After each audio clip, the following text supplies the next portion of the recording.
Catus Maximus here, this time with a Home Depot Husky. This happens to be a 1/4-inch ratchet, quick release, made by GearWrench. I've been collecting up the various ratchets that are made by GearWrench. GearWrench has really started to take over. They're making AutoZone Duralast ratchets.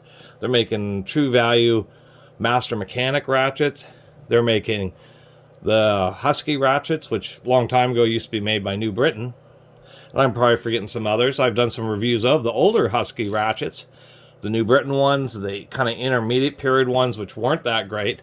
And now I ran into, at my favorite used tool store, one of my favorites, this little 1/4-inch more modern Husky. I believe this is like a 90 tooth or something along those lines, maybe a 100 tooth.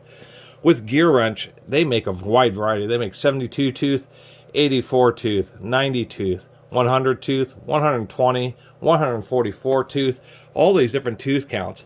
I believe either at the 100 tooth or 120 tooth, they start using the split pawl or walking pawl design, where it's two different pawls that are offset.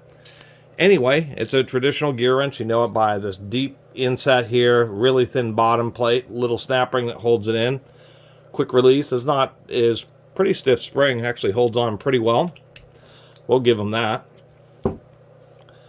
Recognize the little GearWrench lever, although on the Duralast they use a little bit longer lever. They did go ahead and laser etch a little Husky head on the reverse lever there. GearWrenches in testing, they're really not the worst. You know, I used to really not like them, but apparently their ratchets, you know, generally hold their own. They're just not the best. We do have a fair amount of anvil play, not a ton, but it's not the tightest anvil I've ever seen, which is traditional GearWrench. Go ahead and pop this snap ring out of here. Try not to shoot myself in the eye with it. I've already lubed this one up.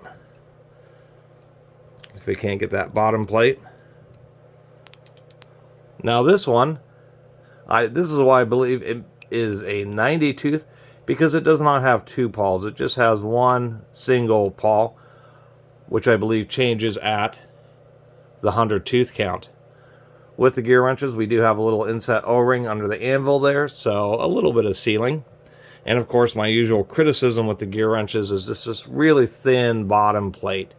Most times it's not an issue, but there's been a couple of situations I've read about online where people have had these like really just beating around in boxes full of tools, and somehow some tool manages to impact right here on the bottom plate.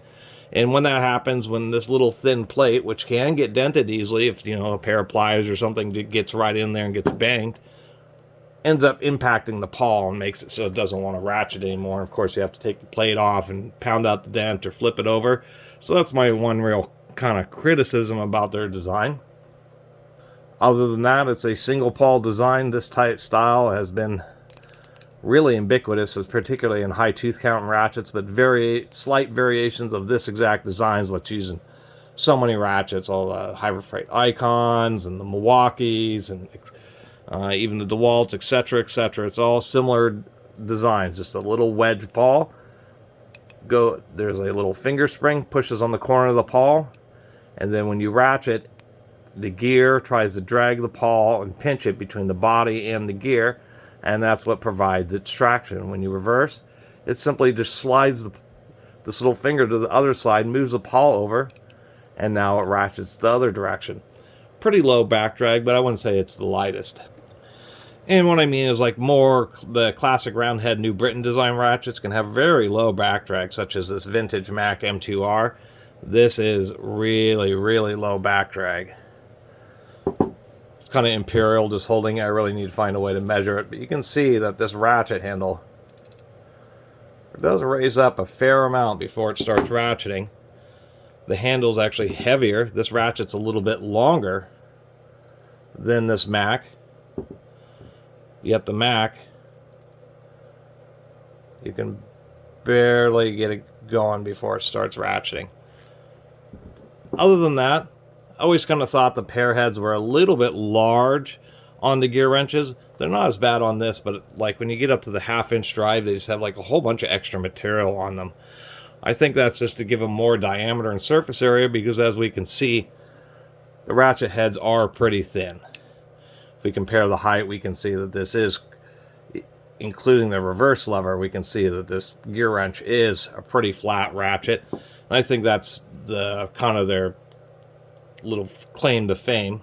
It's not so much the 120s or the 144s with people who are addicted to high tooth counts, but the fact that they are pretty narrow ratchets. They are pretty flat, and they will fit into some pretty tight areas.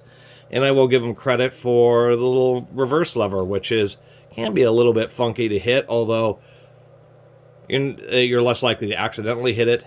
It is in a cutout, so it is kind of set into the ratchet body.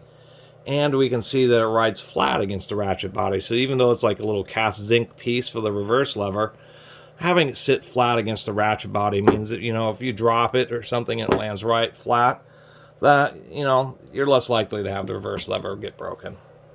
Anyway, just wanted to do a little video of the GearWrench made Husky ratchet, just because I reviewed all the other GearWrench made ratchets, but finally a Husky branded one came my way, and just wanted to make a video. Really appreciate everybody who's been watching. See you next time.